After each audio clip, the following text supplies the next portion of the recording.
Hello and welcome, I guess. That's what we say Yeah, here. I guess that's how they usually start. So my name's Harry Doherty, and this is, I'm Jonah Lazarus. shall we, Jonah? Would you like to introduce yourself first? Well, I'm an 18-year-old student, first year Leeds, technically, but I haven't been there this term because of rent refunds and such. So, hope with any luck, I'll be back next term and everything will be back to normal by September. God willing. My name's Harry Doherty. I'm 25 years old. I graduated in journalism in 2019, and I've done odd bits and pieces for various outlets, including the Evening Standard and RT. The Conservative Woman, a fairly broad church, but I'm kind of just starting out and trying to, you know, windle my way through lockdown like everyone else. And yeah, we just thought that we would start a podcast really, so we can get the world's problems off our chest. And Yeah. if anyone's So, interested, then yeah, here we are. should we get into this then? Yeah, sure. Where should we start? What's in the news today? Well, how about something that I just read now, which is that already I can sense, I can smell a moving of the goalposts, another one from today, concerning the England's final games at the Euros. So, despite the fact that the Telegraph has, there was a piece in the Telegraph yesterday which said that we're supposed to have achieved herd immunity by Monday, the story that I just read now was that England's final Euros game, Wembley itself, will only be at 25% capacity. It's just that's another reminder that that whole June 21st date, I cannot see that following through. Yeah, I mean, and meanwhile in Texas, they've got stadiums at full capacity, and Yeah, you they're know, full up in Texas. They're back to normal. Georgia said today they're going to be, and that they have rejected vaccine passports. I think they're going to be lifting everything soon enough. Idaho, fantastic. that's another one. It's interesting. I think that the southern states of America, that's Florida, Missouri, Georgia, Texas. I mean, they're sort of, they've almost got a new West Berlin like status in the world. They are the For sure. outposts of freedom as we knew it just a year or two ago. I And mean, they've ruled out national vaccine passports in America. Even Joe Biden said yesterday, the White House said yesterday that they are not going to implement them because, well, it's simply unconstitutional and wrong. So that's Joe really good. Joe Biden is more pro-freedom than our government now. This is a man who is not exactly known for his being a great friend of liberty, is now actually opposing this system, which couldn't get through in America anyway, thank God. But we're It's set good to roll it out because soon enough here. I think Joe Biden's the sort of person who would very much like to impose vaccine passports. He's very keen on forcing American states to not get rid of their mask mandates. But Yep, he encouraged Florida to reinstate theirs exactly. not that long ago. Yeah, so it's a good thing that in America, you know, power is still restricted, and that political leaders can't just do what they want. They still have to answer to the public, even people like Joe Biden. So that restored my faith in democracy quite a bit, because when Biden won the election, it's disputed, Yeah, as they say on the BBC. In that sense of the word. Yeah, I was worried that this would be the beginning of the end for America, and by extension the West. I thought at that point we've had it, especially after Capitol Hill. I thought, so Trump's side is completely discredited now, because you've got, you know, the Bison man walking into the legislative building, and yeah, that I thought that they'd be in trouble as well. But the difference is, even if he'd have wanted to impose all that, they've still got you're lucky enough to have a country where you actually can't do that, where they have mechanisms in place to stop you. And it's also a country where you can have a proper discussion, you know, regarding COVID policies. So you can have New York, where you have lockdowns, and where lockdown is the consensus opinion, and you can have Florida, where you have no lockdowns. and you can actually have a discussion as to which one turns out better. In the UK, it's lockdown is a default position, and anybody who questions that is a crackpot. Basically, yeah. I mean, it's interesting how American states. I remember. Have you seen the documentary, this Skeptic Isle? Peter Hitchens made it about the EU a few years ago. I'd heard about it. I don't remember actually watching it. No, what did he have to say? Because back in, I think it was 2005 or 6, he made it, and he found a document from, I think, the Home Office or something, which said that Britain could end up less sovereign than the independent states of than the states of America. So, and we are in that situation where, despite Brexit, European countries seem to be a lot more monolithic than American states presently. You've got Sweden, but they've been the media is doing its best to pretend they don't exist, and when they can't avoid it, they just try to. Sweden announced a partial, not even a full lockdown. They announced a partial lockdown a few days ago, and you can just sense that our media have wanted them to fail for so long that this must have been just incredible to hear for them. Yeah, this idea of not even a full national lockdown as well. I mean, partial. It's been a year, and they haven't imposed any kind of measures that we've seen in the UK. They've imposed, at their very strictest, they've been probably what we would call tier 1, but without masks. So yeah, at their strictest, they have been less strict than we have been in tier 1. Their guidelines relating to masks were that they're just for cosmetic purposes, or at least they're just superficial. That's what the consensus is on masks in Sweden. Not to mention, I think I read a story of a child that was actually sent home for wearing a mask. So that's a big change for what we've got here. It is interesting because I think in the summer Sweden was very normal. They kept the clubs open and they closed them in about October. So they haven't done nothing as it were. I think, as I understand it, Sweden's a little bit dead at the moment, like the bars close a bit early, but in terms of the fundamental civil liberties, the ability to see your family, to go to work, to see your friends, and to not be harassed by the state, those fundamental freedoms have been kept in place, and also what you put on your face. They put in advisory measures, I think. That's all they had. They had sort of, we have these measures, we would advise you to do that, and then sort of leave it up to you. That was just something that we never considered here. I mean, we just never thought. There was that brief moment in, I think, mid-March where it looked like we were going to tough it out, or at least trust people to be responsible with this, and then we just dropped it. That R number, which we obsess over more than any other country in the world, nobody else talks about R numbers outside of the UK. That was falling before they announced the great shutdown on the 23rd. Yeah, and it's a real shame because we were on track to follow the 2011 strategy, which I've read, and it actually forecast it was for an influenza pandemic, but it was for a pandemic that had a potential worst case scenario that even exceeded Neil Ferguson's doomsday modelling predictions. I think it was for 750,000 deaths worst case scenario, as opposed to the 500,000 that Ferguson. What measures did we suggest for the 2011 one? Interestingly, it actually said, unless absolutely necessary, to allow mass gatherings to continue to boost morale, and basically said people might close the events down voluntarily, and people might, just decide not to go to them. But they didn't say anything about lockdowns, nothing about masks either. It was voluntary closing just makes more sense as well.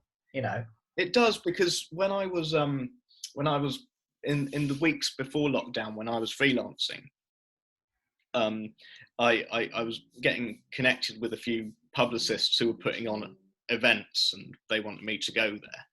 And this was about 2 weeks before lockdown, and then I asked them how things were going with regards to the event, and they told me that clients were cancelling on them left, right, and centre. So people were cancelling events, understandably, anyway. And I do remember watching a Six Nations match. I think it was France versus Scotland. And I think this was the last time I went to the pub before the first lockdown. Without having to present your papers. Exactly, yeah. In the it was a great little pub in Hammersmith and called the Draft House, and they used to have a weekly pub quiz there, and it was always great fun. And in West London, there's a lot of Scottish people there, and there's a lot of French people there, so you'd expect a higher turnout at a France versus Scotland game. But my mate, who I was with, actually is himself Scottish, and yeah, it was desolate. It was me, my girlfriend, my mate, and I think there were like 3 others in the corner, and that was it. And We I went to started to have the game the week before, and it was similarly not as busy as it should have been. So I think they would have stayed at home voluntarily anyway. Yeah. Exactly. We had that sort of thing taking place just in school and at events generally. People were staying away from stuff. People were going into isolation. People were saying, right, okay, we know that there's a risk. We're going to work from home. We're going to do this and that. People were already voluntarily deciding to do that. This idea that we then needed to lock everyone up, it just, especially when you consider the way people were behaving anyway, people were being more cautious. It was just totally unnecessary. Not to mention, the number of lies that we were told a year ago about this, which have just one by one turned out to be false. So I think some of my favorites ones have been the idea of asymptomatic transmission. That's one. This idea that you'll be walking around unintentionally killing people. Yeah, I must confess, I don't know as much about asymptomatic transmission as I've looked into the studies for things like lockdowns for masks and various things regarding the vaccine, and I've looked at a lot of that. In terms of asymptomatic transmission, do you want to tell me and the viewers what the evidence is? So the narrative that we got last year was this idea that you'd be walking around not knowing that you had it, and in doing so, increasing cases and killing lots of people and stuff.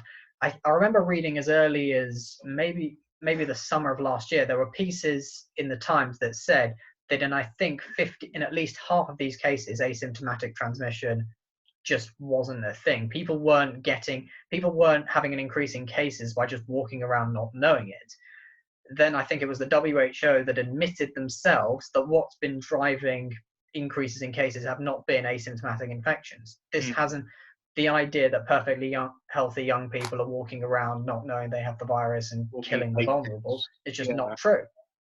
No, I do remember Dr. Fauci being asked, I think it was on CNN, and they said to him, why aren't you getting tested? And he said, well, because I don't have any symptoms. Not everyone has to get tested, and he said it himself. And he said in another press conference, I think he said asymptomatics don't drive outbreaks. So I don't think it's that asymptomatic transmission isn't a thing, but it's not a key driver in any outbreak. It's not the big kill-all that we thought it was. Same goes for, I think, I don't remember all the details on this one, but this idea that the virus could live on surfaces. So if you remember back to this time last year, everyone would be disinfecting the life out of everything that arrived in the house, out of all the shopping. Apparently, again, another one that wasn't true. All the stuff about masks, I mean, the evidence behind that is flimsy at best and non-existent at worst. As that's just another one that's completely been discredited. I remember becoming quite OCD on hand washing before, even though I was skeptical. I still haven't lost the habit of washing. I guess it's a good habit in itself, regardless. I can accept that one. But, right, there are some things I can accept. I can accept the hand washing and the sanitizer at work and whatever. I can accept that. Yeah. That having hand sanitizer dispensers, that's not something I'd have a problem with. It's not something that anyone really is going to find oppressive, is it? It's like it's there, take it or leave it. I think when you go into a restaurant and they say, "Could you spray your hands with hand sanitizer?" That's a little bit kind of that's a bit off-putting. That's off-putting. It's not very hospitable, and then that brings you further towards the sick until proven healthy mentality, which leads to which is what we have in the UK, Yeah. especially with what they're saying that now. When Hancock said that we need to start testing ourselves twice a week, I mean, my serious question to that is, what happens if you refuse? What happens if I refuse? I'm not sure. I assume that that nothing will come of it if you refuse to be tested. I don't think it's going to work practically, to be honest. I think No, I mean, when I go back to Leeds in for the Oh. next term, is it going to be similar to schools in that, they'll give you a bumper pack of testing kits and you'll say, right, you need to do 2 of these a week? What happens if have you I had to do a refuse? test yet at uni? Yes, the policy at the end of the first term was that you couldn't leave. It was that you had to have a negative test result before you left. Oh no, that's and how long did you have to wait before your results came back? It was one of those lateral flow ones. So you got the results very quickly. I went in completely healthy, got my test negative. I was completely healthy because I'm not sick. Yeah. Which is the big problem with our testing, with the PCR test at the moment. You take it and it tells you that you're sick. Hey, you are full of disease. I'm not full of disease. I'm perfectly healthy. Yeah.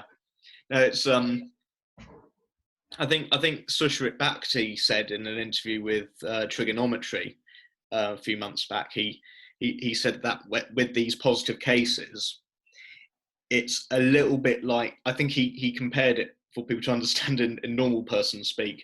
It's like if you get breathalyzed for alcohol and you've had a shot of vodka or a half pint of beer and it's not enough to make you drunk. So it's like, but you have alcohol in your system. It's like breathalyzing someone who's under the limit and declaring them drunk. Yes, it's a breathalyzer test that always tests drunk. If that's exactly what it is. But not over the limit where it would be dangerous. So there are different levels of virology. That's for viewers. That's not me being a Facebook expert. That's what Sushrit Bhakti, German microbiologist, said, and who said before that interview was it's still down. They took it down. It's still not. You still can't access it on there, even if you wanted to. Silicon Valley, they don't like experts when it doesn't suit their agenda. Yeah, it's some experts are okay. Some experts aren't. That's what they've got to say about that. It's interesting, isn't it? Because with the kind of listen to the experts mantra, you have Neil Ferguson, who is a physicist by training, but his biology qualifications are the same as mine. He doesn't have any. He doesn't. Not to mention the fact that he's been wrong a lot in the past. A lot. It's not like his imperial model was the first time he's been wrong on outbreaks. He was completely wrong on swine flu, if I can remember correctly. Yeah, and he also advocated closing schools on swine flu. And with the avian flu a few years before, it was, I think, 150 million deaths, worst case scenario, and bird flu only killed about 500 people, if that, globally. And this man makes a living out of scaremongering. I mean, more so than Whitty and Valance. He's it's interesting how he's still, he's always on radio with his crystal ball, and no one challenges him. It's the scientific equivalent of Harold Camping. Have you heard of Harold Camping? No, I don't think so. He's one of those, in America you get those evangelical TV hosts who predict the end of the world will be on a certain date, and then it doesn't happen, but they get I think I remember seeing this kind of character in a Bond film, just one of those TV personality preachers who was, I think in the film he was using that money to fund a drug ring, but same principle applies. Yeah, exactly. Harold Camping, I'm just Googling him now. Yeah, he predicted that Judgment Day would occur on September the 6th, 1994. When it failed to occur, he revised the date to September the 29th and then to October the 2nd. In 2005, he predicted the second coming of Christ on May the 21st, 2011, whereupon the saved would be taken up to heaven in the rapture, and that there would follow 5 months of fire, brimstone, and plagues on earth, with millions of people. What happened when that didn't happen? Did he just push it back to, 5 months later or something? He said it would culminate on October the 21st, 2011. I mean, to be fair, that is around the time Colonel Gaddafi was overthrown, and everything's gone tits up since. So not quite. I wouldn't go about making Gaddafi comparisons to that one, but yeah, but he got rich out of it. He made millions. People believed him, and they donated to him, and people laugh at those people. But when when it's science instead of evangelism, or whatever you call it, people are suddenly a lot more. People don't Biddable. challenge what Ferguson said. I think I remember when he made his point about how, when Italy brought in the communist Chinese lockdown, we decided we could get away with it. I think I remember mentioning that to some people, and they didn't see any problem with what had been said, with what Neil Ferguson had said. It was just, what's wrong with him saying that? Yeah, we didn't think we could get away with it. Then Italy did it, and we realised we could. Yeah, that was his exact quote. I remember repeating that to someone, and again, just said, I don't understand what's wrong with that. Yeah, it's amazing what people put up with, isn't it? There's, because when China first locked down in Wuhan, my reaction was, well, they do that, though, don't they? Though, it's in China they demolish whole villages and do all kinds. They're known for doing that sort of thing. Yeah, and we have China down as one of those countries that does things that we just don't do in the West. And I just thought, well, that's China. They obviously we wouldn't do that here. Oh wait, and I remember when Northern Italy locked down, thinking, oh God, what? It's coming here. So initially you were more concerned about the lockdowns than you were about the actual virus coming to the UK. I was reasonably nervous about the virus, not to the point where it stopped me from going about my normal activities. No, I was taking some precautions at the beginning, just doing what I could here and there, but nothing made me thought that we would actually go for total shutdown. Exactly. I went out, I ate out, I went out to work, into the office, and saw my friends, saw my girlfriend, saw my family, as normal. I do remember being in a lecture theatre in the South Bank, where I was watching a man give a talk, and there was a guy with a hacking cough sat behind me, and I remember moving away from him. And I remember being You'd have done that regardless of the situation, surely. Yeah, that wasn't you taking. I don't think that was you taking on this new COVID paranoia that everybody caught last year. But it was just more. I think anybody would move away if you had someone coughing into the back of your head. Yeah, no, that's the thing. If you're on the tube and someone's coughing, often you change carriage, don't you? I think I probably moved a bit further away than I would normally have. And he wasn't that close to me, and I think I might have. That was probably me being a hypochondriac, and I do remember washing my hands quite obsessively, but I do remember being a lot more scared of the prospect of a lockdown in the UK. When Italy locked down, I got scared for the first time in the true sense, because I realised that suddenly I wasn't living in the freedom that I took for granted was no longer safe. And that worried me a lot more, seeing Italians all trapped on their balconies, and seeing the streets that, where Milan, that main cathedral square is, seeing that completely empty. And I just thought, this is weird. And people in this country are now begging to end up like Italy. And I just yes, people wanted it. Yeah. Now, to confess, I did back it at the time because, much like everybody else, I was watching.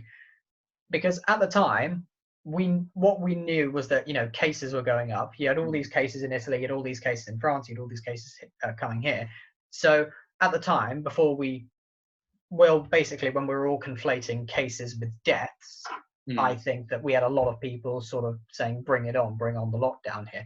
I don't think and I think that the most worrying part of it all is the aftermath. I can see we heard a lot about COVIDiots last year, i.e. people who went to the beach or people who went to enjoy the weather when it was nice. I don't think we have considered that there will be people afterwards who will not return to normality, who don't want to. And I think if you're sort of unhappy in your job and you're told, oh, you can sit on your backside for a few months, to some it might have seemed like a liberation, weirdly. Because if you're told, don't worry, you don't have to pay your rent, you're not going to be chucked out. We've prevented landlords from doing that for a few months. I think it probably would have taken a lot of stress away from quite a few people. think hospitality is properly, well, we won't have a hospitality sector left after this, because once you convince people they don't need to go to work, once you convince them that, oh, we don't need to go to the office, we can just work from home, then it's not that much of a stretch to say, oh, we don't need to go to the bar afterwards because we can just have drinks at home. quarantine, we don't need, as they call it. Yeah. Yes. No, it's Sickening, some of that stuff. We don't need to go out for dinner. We can make it all at home. It's just this voluntary decision to close off parts of our life and to pretend that we're better off without it is something which I think will have a long-lasting damage, much longer than any sort of virus. It's atomizing, and it's completely reshaping, and it's not even like a political reform like comparable with a change of government or a change in attitudes towards social things. It is a change in attitudes. Oh, it is, but it's in terms of the way human beings behave, it's unprecedented really in the history of mankind. I mean, we've lived through all kinds of diseases. We fortunately never had to live with things like polio or smallpox or cholera, or the flu before the vaccine for flu came along, and similarly in less fortunate parts of the world, they live with all kinds of horrible diseases like Ebola and Zika or malaria or something. Malaria, exactly. And none of those diseases a lot more horrible than COVID, never changed the way human beings behaved with each other. It never stopped people shaking hands, hugging, just going to the bar. Yeah, Fauci says that people should stop shaking hands. I mean, I'm thinking that I can genuinely see people keeping that. I don't remember the last time that I did actually shake someone's hand at like an event or at a place. People switched to elbow bumping last March, and I thought it was I thought it was a joke. We all took it as a joke, but no, now people have actually wanted to keep that. Again, no one comprehends for a second how ridiculous that must look. Yeah, what people adapt to. I know people who are reasonably skeptical about the whole thing, who themselves do the elbow bumping, just because it's become a habit to them. A bit like hand sanitizer's become a habit to me. I never used to use hand sanitizer unless I was in the hospital. No, neither did I. I mean, I didn't like it. Now I've got to put it on like every hour at work. Yeah, I put it on when I, and I think the whole thing's disproportionate and has been completely, that the threat has been massively overstated, and yet even I do all those OCD things. I nearly always find a bottle of hand sanitizer in one of my pockets. There's always one. Do you wear a mask as well, sort of involuntarily, or? I'm exempt. I draw the line there. It's because it causes you severe distress. If it causes you severe distress, have you been able to? Oh, you've been able to get yourself an exemption. I carry around a screenshot which says I'm exempt on it, and usually I don't even have to show them that. If I've looked at the list of legitimate reasons for exemption, and if it causes you distress, and in the few occasions where I have had to put a mask on, it really does. So I'm not lying when I say I'm. That shouldn't be something that we needed exemptions for in the first place. It should have been crazy. This kind of measure should have been an advisory thing. If you want to wear one, wear one. If you don't, then don't. I mean, couldn't we have had that for any measure that we had? If you want it, do it. If you don't, then don't. Couldn't we have advisory measures for any of this? No. It was wear your mask. Wear the mask and shut up. Go home, obey the lockdown, shut up. The interesting thing, though, is not wearing a mask in shops. I've not once had a major issue with anyone. One person. I get a few dirty looks the other day, but apart from that, I've not had anything since when was the mask mandate introduced? Last summer, in about June or something. And it was July when they introduced it. I remember I was on holiday with friends that week. Yeah. One of them who's he's a lockdowner. But it took him until last week to start questioning something with the vaccine passports. When he's against them, so I'm thinking maybe there's a chance there. But I remember we went on holiday and he was already wearing one before the government said so. Yeah, that's. I mean, up to him. His choice, I guess. But My principle on masks is that if I'm ordered to put it on, i.e., if there's a chance that I won't be allowed into a shop or won't be allowed onto a bus or won't be allowed to doing something, then I'll put it on. But generally, my point is don't wear it until ordered to, yeah, i.e., threatened to get I, kicked out. I think the funny thing is being exempt. It's very easy to be exempt, and if you say you're exempt, shop staff and bar staff and transport staff, they're always extremely courteous, and often I get the impression that they're actually relieved to actually be able to see someone's face for a change. Yeah, I get that with bus drivers as well. Because they don't wear them. Some of them, No, they they have them hate down them. their chin or on there. Maybe they know that perhaps they're just glad not to be looking at people's eyes the whole time. They resent having to wear one for 8 hours a day themselves, and shop staff in particular, they will remember in the first lockdown, which they worked through the entire time. They remember being specifically told you don't need to wear a mask because the evidence isn't there strong enough. Yeah, the evidence isn't there. Whitty said, "Don't wear a mask. Wash your hands." And it was I remember. I mean, I brought one in. I brought one into school one day for a joke, just because I picked one up. And I remember someone telling me they do nothing. It will any bit of virus will just go straight through that. Dr. Hilary Jones, the TV doctor on Good Morning Britain, he said in about April last year, he said, quote, "A virus could drive a bus through a mask." And if you asked, there was another one, Dr. Simon Clark, he's at the University of, is it Surrey or Reading? Anyway, he's an expert, and I think he's pro-lockdown, but he was asked about masks, and he said, "Oh, they're pretty useless unless you've got a military-grade N95." Yeah, I remember that. one. Unless you've got a gas mask or something, then it's useless. But all that changed literally overnight. Suddenly, one day it was masks don't work, and I was thinking, fine, I can live with that. And then it was Sunday, masks do work. What do you mean? We never said. And it was, what do you mean? We never said that masks didn't work. And crucially, they didn't present any new evidence to back up why they changed their position. None. There's been one major study since, which was the Danmarks study in Denmark. And it found that they made no statistically significant difference. Little to no difference to the transmission. Non-masks and masks in terms of how many people got infected. And people say, "Oh, well, that doesn't prove anything." But the fact is, the media didn't highlight it to say, "See, they do work." So the mask study didn't show anything in favour of what the mask lobby wanted. And yeah, I think in particular, retail staff do have noticed the contradiction because they've been working the entire time, and I think the reason people comply is because of not because they're scared of the staff or the law, but because of social pressure. Because they think, they think, I don't want to get stared at for not wearing it. Yeah, exactly. And also, they probably think, a lot of them think, well, if it makes a small difference, surely it's worth it, and that that guilt will kick in. And if I thought that wearing masks were beneficial, if there was evidence for it, if there was strong enough evidence for A, asymptomatic transmission, and B, masks working, then they'd have a strong case for mandating them in certain places.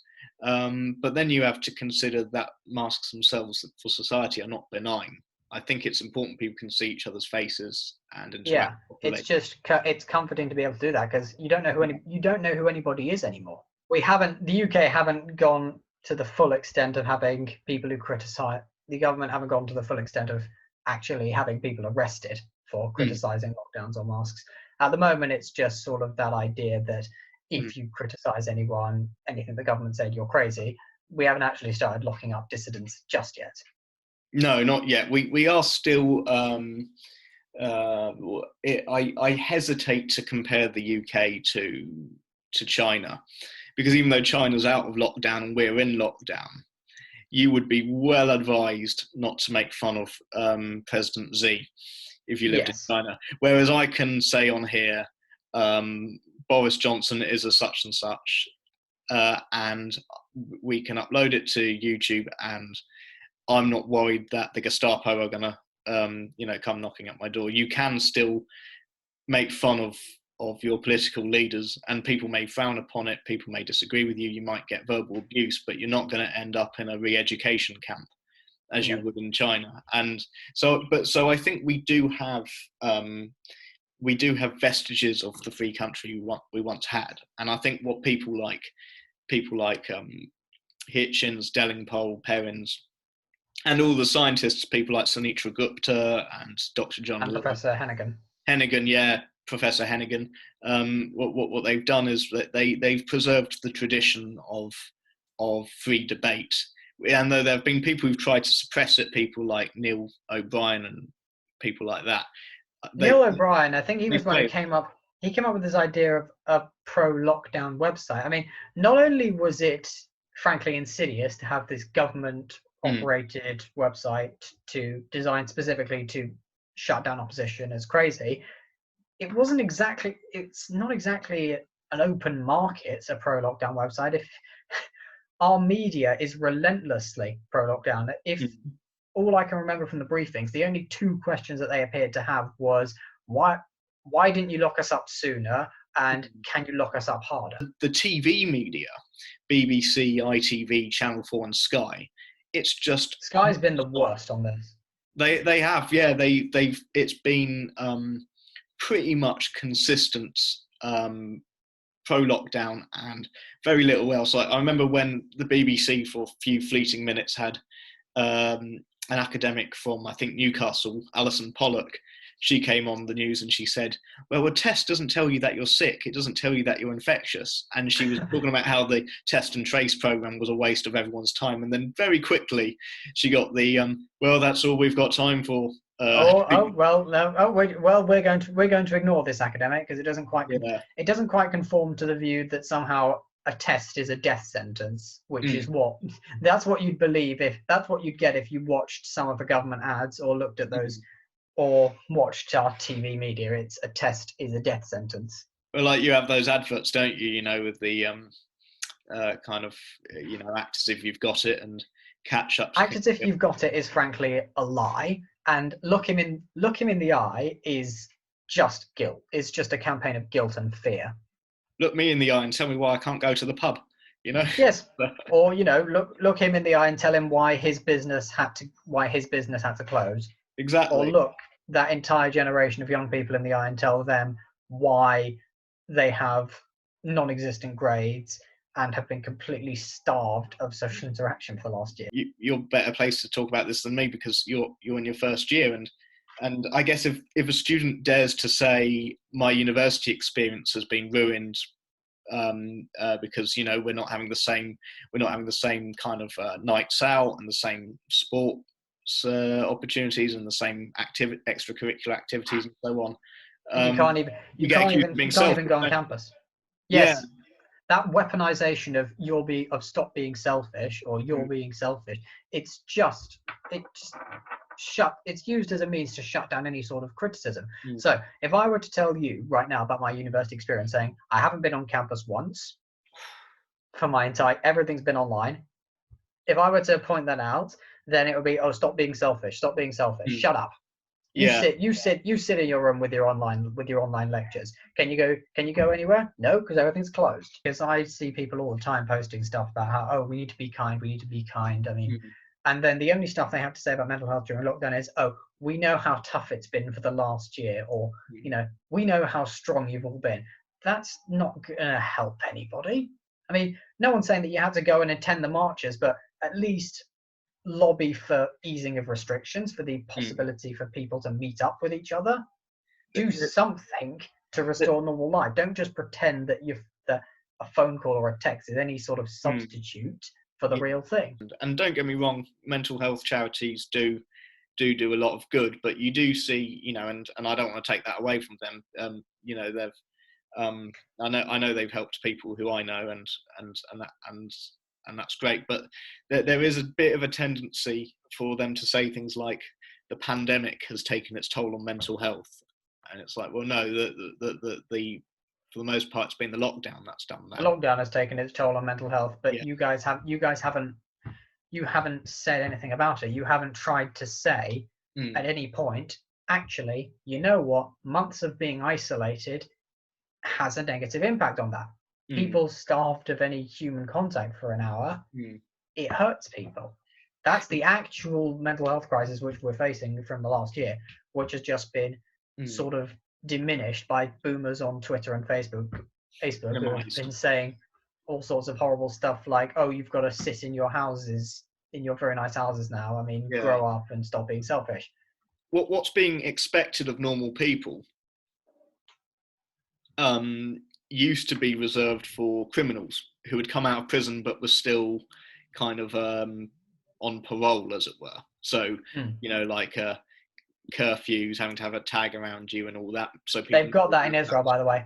Sorry? I was talking to a friend who flew back here from Israel for a weekend, and he told me that what they have for quarantine in Israel is, so you've got quarantine hotels, and you do actually have electronic bracelets that you've got to wear in these places. It's just completely insane. That's what mad. They've done.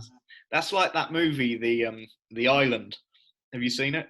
No, I haven't seen The Island, but more to the point, actually having to wear an electronic bracelet for the crime of flying into a country, not to mention the quarantine hotels. I mean, the quarantine hotels are bad enough, we've got them here, but that plus an electronic bracelet, which I imagine if you looked at a YouGov poll on that, on would you support the use of an electronic bracelet to track people who come in without quarantining, that would have something like 80% support. That's a terrible thing to do. Polls. Out of interest, in Israel, because you've been there a few times, haven't you? It's and you know people out there. Is there much opposition to what's going on there?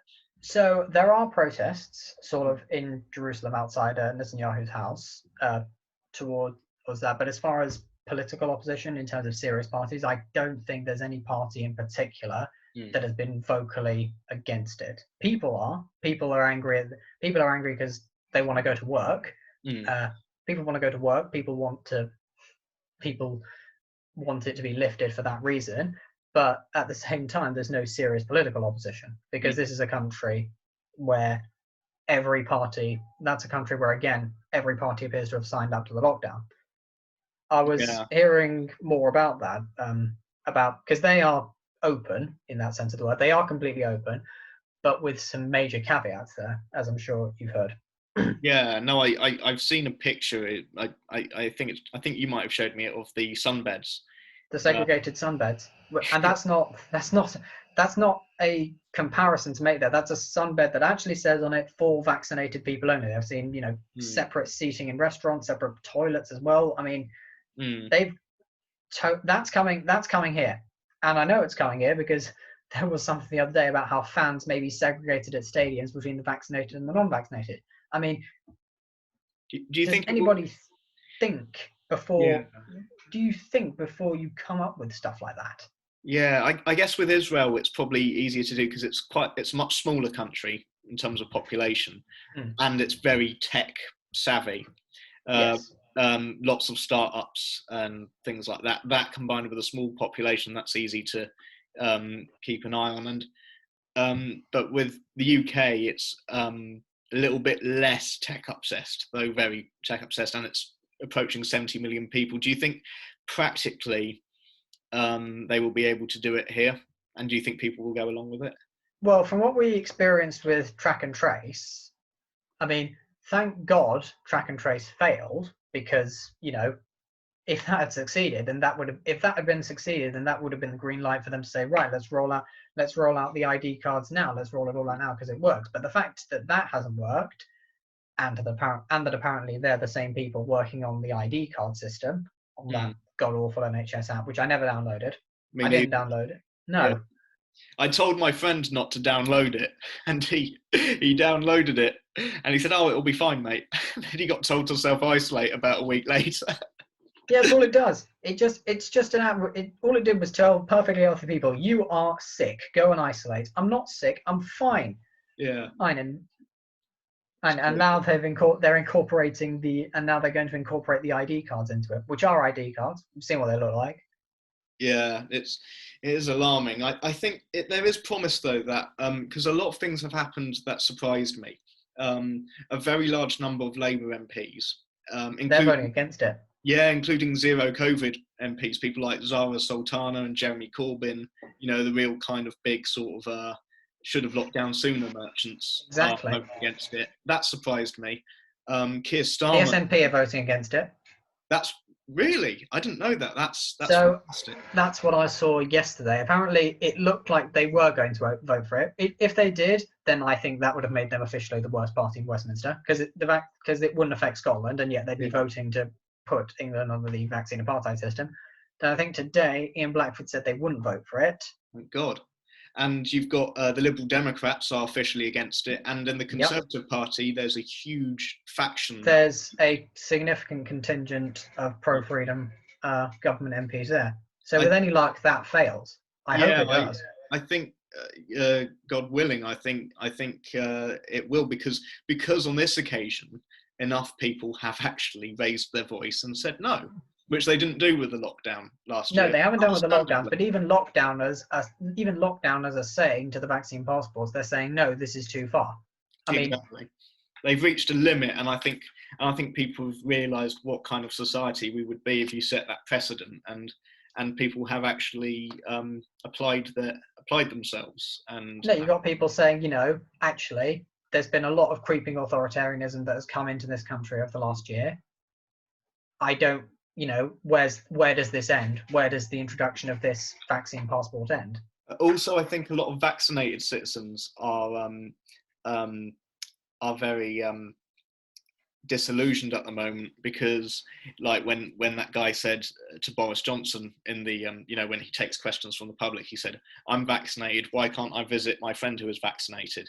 And he said, well, because it's not 100% effective. And then you have Philip Schofield and Holly Willoughby saying to Matt Hancock, okay, why can't, we're vaccinated now, why can't we go on holiday? And he says, well, it might fail against new variants. And at that point, I tell you, no one's done a better job convincing me not to take it than the government. I mean, all I've learned from the government is it's not 100% effective. Even if I've been vaccinated and you've been vaccinated, we still couldn't meet inside somewhere. What else? Oh yeah, new variants. And then the government's own booklet that says something like, we do not know if this will prevent you from getting and passing it on. I know. No, I'm not. And look, when you raise it with anyone, they'll say, "Oh, you're undermining confidence." I'm not undermining confidence in anything. The government are telling you it doesn't work. It's with the thing is if they weren't coercing healthy people into getting it, there would be a lot less controversy about this vaccine, because there's loads of drugs out there that are used on patients that have side effects, and long-term and short-term. There's loads of forms of medication that can cause problems in some people, but there's no national debate about those, and most people haven't even heard of them because people are not being coerced into taking them. If there was a it's not a thing about the COVID vaccine so much. It's about any product, as the government will say itself, has risks for some people. But with no other products are people told, if you don't take that chance on this medication, we're going to stop you from living a normal life. And if there wasn't that constant threat of take this or no job, no holiday, no life, no jab, no pints. Yeah, exactly. No one would be worried about it. No one would really care, if not for the fact that people were being forced into taking it. So people are forced to then say, but it might have side effects, when otherwise they wouldn't care, because they wouldn't do it. Yeah, it's I think because people have been willing to stand. It's good that we have seen mass opposition to the vaccine passports. I mean, I was worried that would just be another aspect of that would sail through Parliament on an enormous majority. But no, I think with any luck, this is the breaking point for people. It could be, and also with America, as you were saying at the beginning, we should probably round up now because I think we've reached the hour mark. But as you were saying at the beginning, Biden's been forced to abandon the scheme, and you've got. He didn't actually Florida. propose it. They proposed it in New York, but the White House just ruled it out. He didn't even take a stand on it. He just said, "Nope, not doing it." I think we have Ron DeSantis in Florida, and what's the guy in? Is it Greg Abbott in Texas? Greg Abbott in Texas. Yeah, I think we have them to thank for it. If you have two major U.S. states, Florida and Texas, saying if you've just got South Dakota saying no to it all, that's no. But if you've got two of the biggest states in the country saying no, then it's enough pressure. It's enough to make the whole idea collapse, because if you can't have a system like that in place in New York and then not in Florida, it's just too impractical. And more to the point, New York's already got a problem with people moving down to Florida anyway. All a vaccine passport's going to do, they've already got a problem because everyone's going south. So all a vaccine passport's going to do is convince lots of pro-freedom New Yorkers to head south as well. So it doesn't work for them either. New York is in a very bad way, and it's very hard to disguise. I mean, Cuomo and De Blasio have basically trashed America's greatest city. It's because it used to be so full of life, and now it's just desolate, and everyone's. It's a desolate, crime-ridden hellhole. No, it really is. Which people are leaving. I mean, maybe one. The thing is, though, is there's always hope, because New York was a desperate place in the 1980s. They just need someone like Giuliani to come back and fix it, and he's still there. So maybe Giuliani can run for mayor again. An interesting comeback tour, yeah. Yeah. Anyway, I think that's all we've got time for you. Yeah. Well, it was nice speaking to you, Jonah, and to anyone watching. We hope you enjoyed, and yeah, we're going to be talking about whatever's topical in future episodes, and yeah, tune in, and yeah, thanks for listening. Thank you, and goodbye.